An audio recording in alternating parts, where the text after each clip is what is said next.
Notice with people who've earned vast amounts of money for many years with one organisation, the moment they decide to leave or get axed, whichever way you look at it, they decide to hit out about the company that has given them so many opportunities, great wealth and a beautiful life. And this particular gentleman is simply no exception. Hi, good morning, Neil Sean here in the very heart of London. Nice to see you today as ever.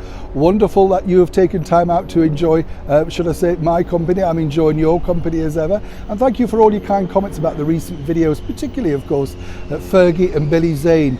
Both two of my favourites. I think they're both great fun. Like Billy Zane, actually. I don't know if I told you this, but at that time when I was working with him, he was hoping to make a movie all about the life of the wonderful tenor Mario Lanza, and I thought he would have been really good in that. He has a look of him, you know, and particularly if you made him up like that, a very good look of him.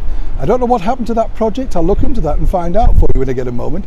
Back as ever though to your breaking story of the day.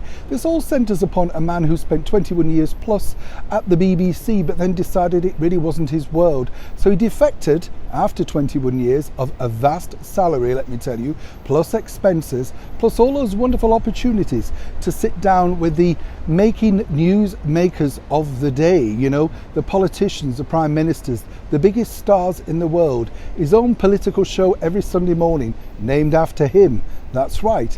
But then apparently he didn't have a voice at the BBC.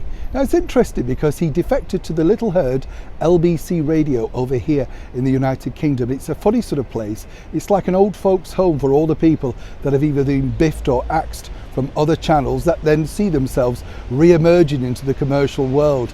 And their tagline for promoting Andrew Marr is he's finally got his voice back. He might have got his voice back, but he's certainly got the listeners back.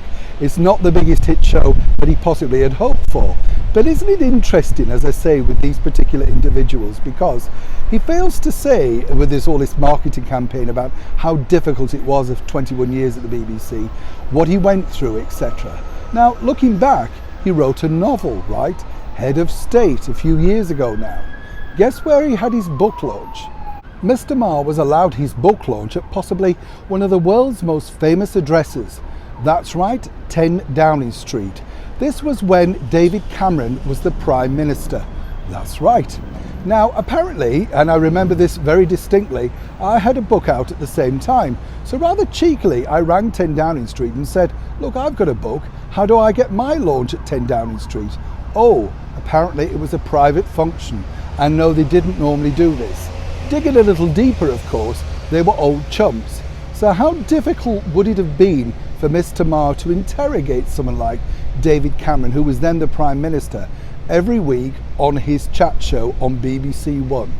Do you see what I mean? It's simply one rule for one and one for another. But more importantly, have you noticed with these former BBC bods, and they've taken thousands and thousands of pounds from the public purse, they didn't enjoy their time there. They felt gagged, they couldn't speak.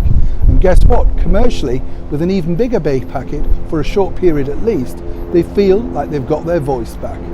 As ever, I'd love to know what you think to these dual standards in the comments below. Neil Sean in the very heart of London.